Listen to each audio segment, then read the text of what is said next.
Commentary और उनके जो स्टॉक पिक्स हैं उनको।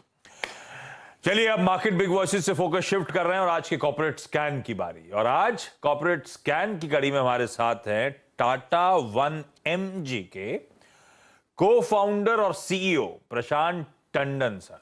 प्रशांत sir hi, good morning, thank you so much जुड़ने के लिए। अच्छा प्रशांत सर की टाटा 1mg जो है दरअसल आजकल डायग्नोस्टिक स्पेस में डिसरप्शन के लिए खासतौर पे जानी जा रही है। वो मेरे ख्याल से इस साल मई में वो बंगलुरु के मार्केट में वो introductory offers test at 100 rupees. उसके बाद मैंने मुंबई में न्यूज़पेपर में कुछ समय पहले वो एड्स देखे थे, सिमिलर एड्स थे 100 रुपीज के आसपास के। प्रशांत सर पहले तो ये समझाओ, ये सिर्फ इंट्रोडक्टरी ऑफर्स थे, ये मार्केटिंग पर्पसेस विजिबिलिटी के लिए थे, ये इस तरह का disruption is here to stay? I think disruption is here to stay. ये प्राइसेस हम एक्सपेरिमेंट कर रहे हैं, हम भी टेस्ट कर रहे हैं मार्केट डिमांड। और डायग्नोस्टिक्स इंडस्ट्री में क्या है कि economies of scale are very very strong. तो जितना स्केल का रिस्पॉन्स आता है प्राइसेस उस हिसाब से कम हो सकते हैं। And we believe significantly industry disrupt हो रही है, तो प्राइसिंग मॉडल चेंज होगा। तो हमारा जो रिस्पॉन्स आया है इन कैंपेन्स का वो इतना पॉजिटिव आया है that we feel very encouraged that we can actually disrupt sustainably prices in this ecosystem. तो I think जो pricing market में चल रही है उसमें disruption तो आएगा ही, competition भी बढ़ गया है, नए players आ गए हैं और बहुत साल से एक stable regime चल रहा था। अब now finally we are seeing बहुत competitive हो गई है ये industry and डेफिनेटली एक कोविड के बाद क्लियर मूव आया है जहां पेशेंट्स भी अपने डायग्नोस्टिक्स में ज्यादा एक्टिवली इन्वॉल्व हो रहे हैं। So all these things coming together हमें लगता है कि अब स्केल इस इंडस्ट्री का बढ़ रहा है। As a result pricing across the industry will come down as efficiencies kick in. तो इंटरेस्टिंग है। तो ये जो एग्रेशन की बात थी ये सिर्फ एक नई सिटी में एंटर करने के लिए मार्केटिंग गिमिक नहीं था, आप कह रहे हो इस तरह की नई सिटी थी नहीं हमारे लिए। तो हम तो इन सिटीज में पिछले 5 साल से ऑपरेट कर रहे हैं। तो फिर आपने कहा ये disruption is here to stay. अब आपके जो 100 रुपए पर टेस्ट था वो मार्केट में कोई 300, 500, 700, 1000 रुपए में वो टेस्ट होते थे। ये 100 rupees test is here to stay या इन दोनों के बीच में कोई लॉजिकल? 100 रुपए में भी आप पैसा बनाते थे या डिसरप्शन था purely? It can be pricing, I think cost input, जो सारे इनपुट कॉस्ट और डिमांड के हिसाब से प्राइसिंग वेरी करती रहेगी। Whether it will be at 100 और अ नंबर इन बिटवीन कहना मुश्किल है अभी।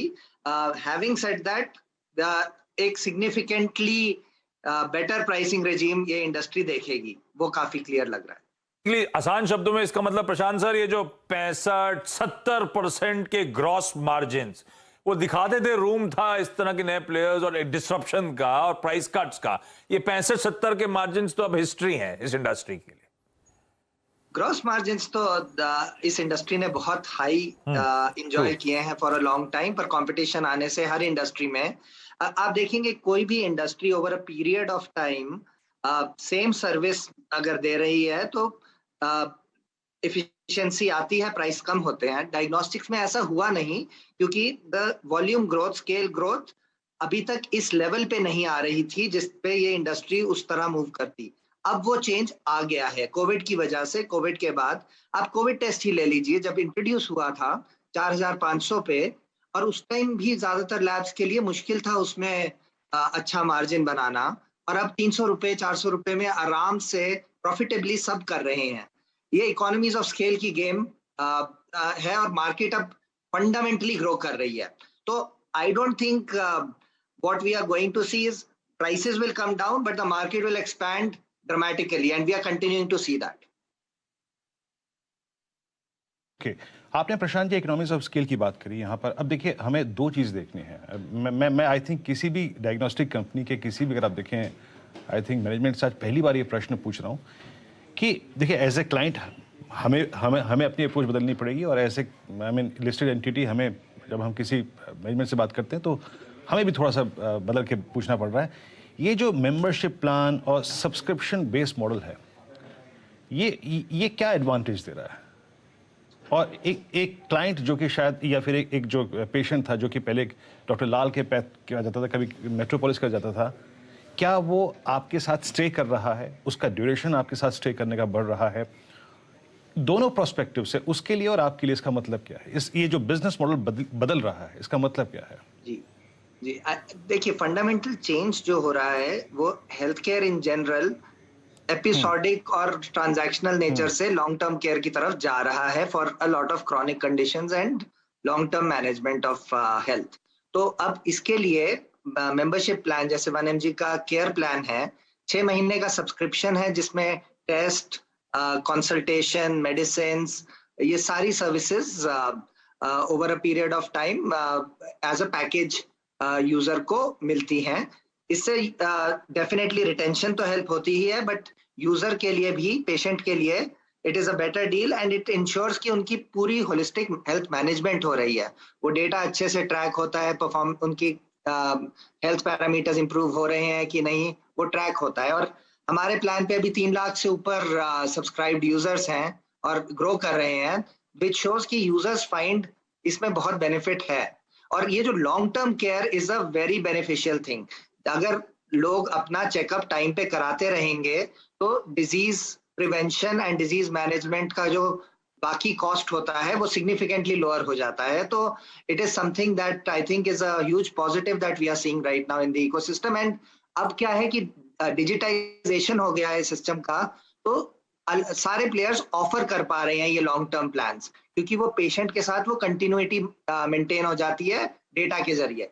पहले ये बहुत मुश्किल था कि पेशेंट की आइडेंटिटी को मैनेज करना अक्रॉस मल्टीपल ट्रांजैक्शंस, बट अब ये सब पॉसिबल हो गया है और we believe that is where the market is headed. जाते जाते कॉम्पिटिटिव इंटेंसिटी स्पेस में बहुत ज्यादा बढ़ गई है जी। हम कंसोलिडेशन भी देख रहे हैं इस इंडस्ट्री में अब धीरे धीरे। ये एमएनए और तूल पकड़ेगा, और अगर पकड़ेगा तो टाटा 1mg का इस एमएनए कंसोलिडेशन के बीच अप्रोच क्या रहेगा? जी देखिए, ये इंडस्ट्री अभी भी मैसिवली फ्रैगमेंटेड इंडस्ट्री है। सारा ऑर्गेनाइज सेक्टर मिला के कुछ 15-20% की रेंज में है। तो और इस सेक्टर में आई थिंक पहले तो ये ऑर्गेनाइज्ड का शेयर बढ़ता रहेगा एंड ऑर्गेनाइज्ड प्लेयर्स, क्योंकि अब customers have started valuing certifications, accreditations, and the quality that comes with all of that. And not too many players, बहुत सारे players certified नहीं है जो इस इंडस्ट्री में ऑपरेट कर रहे हैं। NABL वगैरह सर्टिफिकेशंस जो होती हैं बहुत लैब्स की नहीं है। तो पहला ट्रेंड जो होगा कि ये 15-20% से मेरे ख्याल से 40-50% तक ऑर्गेनाइज सेक्टर का ग्रोथ होता रहेगा। Now within that sector we are seeing all the big players operate. So we will see more competitive activity. We will see consolidation also. I will not rule any of that out. वो सब होगा and लेकिन ये organise sector grow करेगा काफी speed में। Prashant sir, thank you so much बातचीत करने के लिए। जरूरी था आपसे बात करके समझना कि ये, क्योंकि बाकी जो लिस्टेड एंटिटीज हैं उनसे जब बातचीत होती थी तो वो कहते थे कि नहीं, कॉम्पिटिटिव इंटेंसिटी टेम्पररी है, ऐसा कोई मार्जिन पर डेंट नहीं आएगा। लेकिन आपकी बातचीत से लग रहा है जो भाव कह रहे हैं वो भगवान छे, वो इसीलिए पिट रहे हैं क्योंकि डिस्ट्रप्शन आ चुका है इंडस्ट्री में। वो 65-70% gross margins are not here to stay, और वही प्राइसेस रिफ्लेक्ट भी कर रही हैं लिस्टेड स्टॉक्स की। Thank you so much sir बातचीत करने के